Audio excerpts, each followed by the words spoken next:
এরপরে অপেক্ষা করি, এখন তো ঘুমাইলে তো ফজরের নামাজ নষ্ট হয়ে যাবে, থাকে এখন আর ঘুমাবো না, ফজরের নামাজ পড়েই ঘুমাবো। তাহলে আপনার এই যে স্যাক্রিফাইস, টাইম স্যাক্রিফাইস, অর্থাৎ আপনার যে বিশ্রামটা করতেছিলেন, এই বিশ্রামটা কিন্তু আপনার থাকতেছে না। এটা কি শুধু রমজান মাসের জন্য? না না, আল্লাহ পাক রব্বুল আলামিন প্রিয় নবীজি কি জানা দিও, নবীজি রাতের একটা অংশ আপনি উঠুন আর নামাজ পড়ুন আর তেলাওয়াত করুন কোরআন। ইয়া আইয়ুহাল মুসাম্মিল কুমিল লাইলা ইল্লা কলিলা। আল্লাহ পাক বললেন, নবী গো রাতের একটা অংশে আপনি নামাজ পড়ুন আর কোরআন তেলাওয়াত করুন। রাতের নামাজ, এই গভীর রাত্রে নামাজ, তাহাজ্জুদের নামাজ, মানুষ যখন ঘুমায় পড়ে, পৃথিবীর কোন মাখলুকের সারা শব্দ নাই, এমন গভীর রাত্রিতে আপনি রবের কুদরতি পায়ে সেজদা দিয়ে কাঁদবেন, আর আপনার রব আপনার এই চোখের পানি কবুল করবে। আল্লাহ রাসূল বলেন, আল্লাহর ভয়ে কন্দনরত এক ফোঁটা চোখের পানি জাহান্নাম কি 70 বছরের রাস্তার দূরত্বে সরায়া দেয়। আল্লাহর ভয়ে এক ফোঁটা চোখের পানি আপনার জাহান্নামকে 70 বছর দূরত্ব সরায়া দিচ্ছে। আল্লাহ পাক রব্বুল আলামিন বলেন, ফালিয়াতহাকু কালিলান ওয়া লিয়াবকু কাসীরা। আল্লাহ পাক বলেন, ও বান্দা তুমি বেশি বেশি করে কাঁদো আর কম করে হাসো। কাঁদাটা আল্লাহ পাক বেশি পছন্দ করেন, কাদা আল্লাহ বেশি পছন্দ করেন, কান্নাটাকে বেশি পছন্দ করেন, হাসাটাকে বেশি পছন্দ করেন না।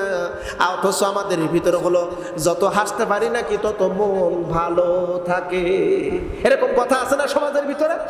আমার কথা মনে হয় শোনা যাচ্ছে না, তাই না? শুনতে পারতেছেন আপনারা নাকি ঘুম আসছে আপনাদের চোখে?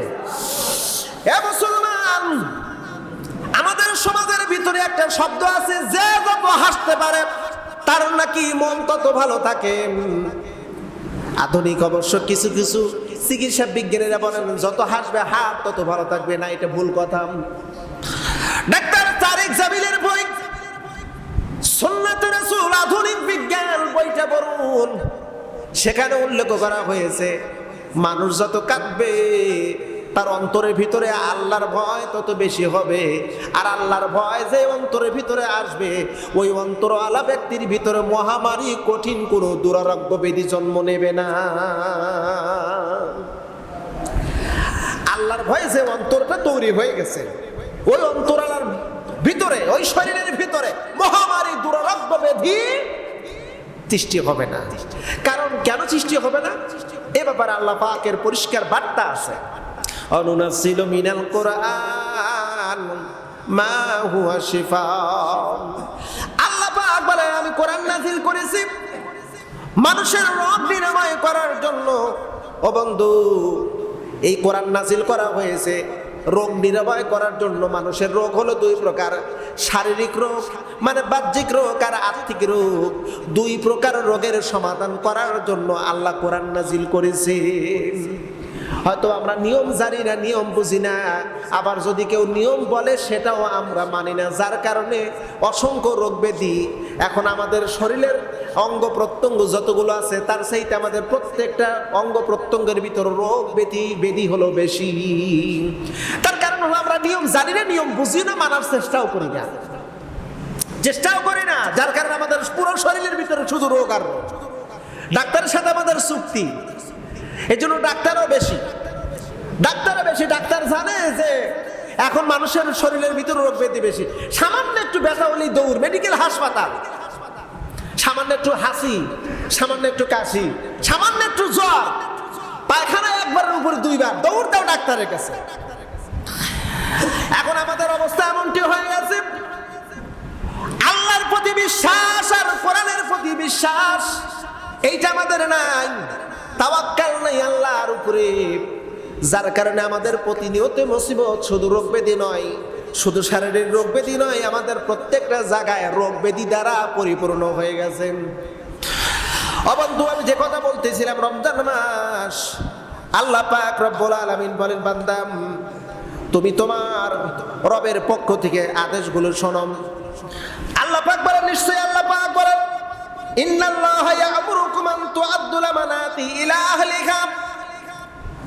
মানুষের উদ্দেশ্যে আল্লাহ পাক বলেন, তোমাদেরকে নসিহত করলেন, অর্ডার করলেন, নির্দেশ দিলেন, তোমরা তোমাদের আমানতগুলো স্বস্থানে তোমরা ফিরিয়ে দাও।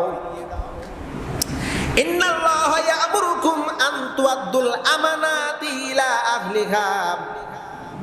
স্বস্থানে যার যার সম্পদ তাকে তোমরা ফিরিয়ে দাও, যার যে অধিকার তাকে বুঝিয়ে দাও, যার যে পাওনা তাকে বুঝিয়ে দাও। ইন্নাল্লাহা ইয়া'মুরুকুম আন তু'আদ্দুল আমানাতি ইলা আহলিহা।